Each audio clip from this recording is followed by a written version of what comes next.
A sua aplicação Laravel está virando aquele monolito, sabe? Difícil de dar manutenção? Bom, hoje a gente vai direto ao ponto para construir um blueprint que evita exatamente isso. Esse material aqui está cheio de código, cheio de exemplos do mundo real para a gente ilustrar padrões de arquitetura que dá para aplicar, olha, hoje mesmo.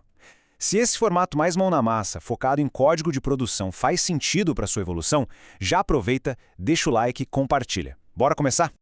O nosso roteiro é o seguinte, a gente começa limpando os controllers, depois vamos otimizar o boot da aplicação para ganhar performance, na sequência, vamos filtrar e transformar dados de um jeito inteligente com middlewares, controlar exatamente o que a nossa API expõe para não vazar nada e, por fim, padronizar todas as respostas para ter uma experiência de desenvolvimento bem consistente. Vamos mergulhar nisso.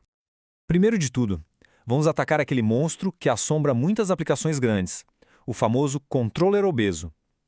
A gente vai ver como isolar a lógica de negócio usando uma camada de serviço dedicada. Isso vai trazer uma sanidade de volta para o nosso código. Olha só a diferença. À esquerda está o caos, um controller que faz de tudo. Processa pagamento, manda notificação, faz validação, tudo misturado. Isso aqui é um pesadelo para testar e para manter. Agora, olha à direita, que elegância. O controller virou um maestro. Ele só delega a tarefa para um user service. O código fica muito mais limpo, reutilizável e, o mais importante, fica bem mais fácil de testar de forma isolada. E para isso funcionar bem, tem umas regrinhas de ouro. Responsabilidade única é a chave. Se o seu user service está enviando e-mails, já é um sinal de alerta. Injeção de dependências não é só um termo chique não, é o que permite que a gente troque um serviço real por um falso na hora dos testes.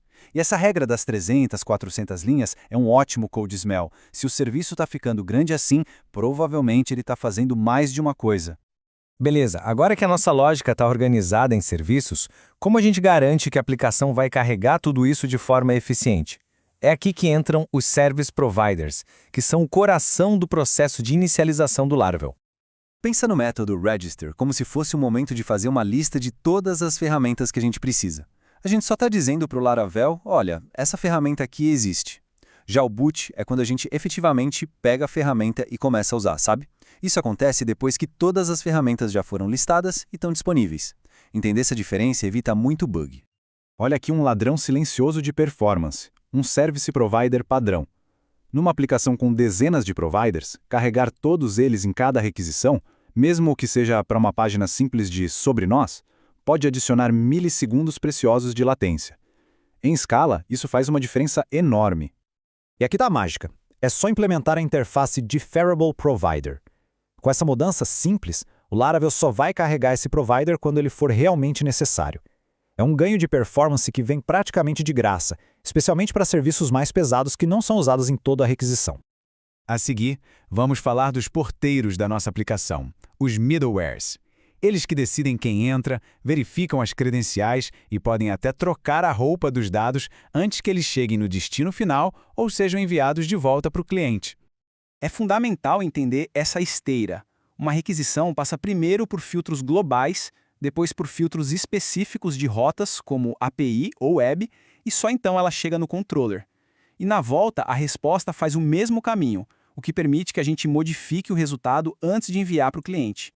E por que isso é tão poderoso? Imagina só, o banco de dados usa Snake Case, tipo User Underline, mas o time de front-end trabalha com JavaScript e prefere Camel Case, o username. Em vez de poluir cada controller com essa conversão, a gente pode resolver isso num único lugar. E tá aqui o código que faz a mágica acontecer. Esse middleware intercepta a resposta JSON que está saindo e, de forma recursiva, converte todas as chaves para Camel Case. Uma única classe resolve o problema para a API inteira. Se esse tipo de solução prática te ajuda a economizar tempo, já sabe, né? Deixa o like e compartilha com o time. E por falar em respostas de API, tem um erro fatal que muito desenvolvedor comete: expor os models do Eloquent diretamente. Isso é uma falha grave, tanto de segurança quanto de design. Vamos ver como os API Resources nos dão o controle total sobre isso. Carregar relacionamentos desse jeito parece inofensivo, mas é uma bomba relógio. Pensa assim, se a gente tem uma lista de 100 posts e cada post tem um autor, essa única linha de código pode gerar 101 queries no banco de dados, em vez de só 2. Esse é o famoso problema N+1 e ele pode derrubar uma aplicação em produção.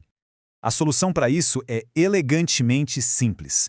O método When Loaded.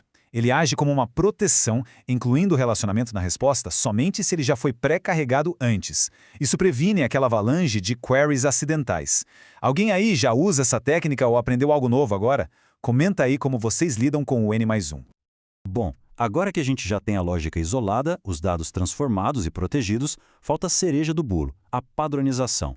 Vamos garantir que cada resposta da nossa API, seja de sucesso ou de erro, tenha uma estrutura consistente e previsível. E isso não é só uma formalidade, tá?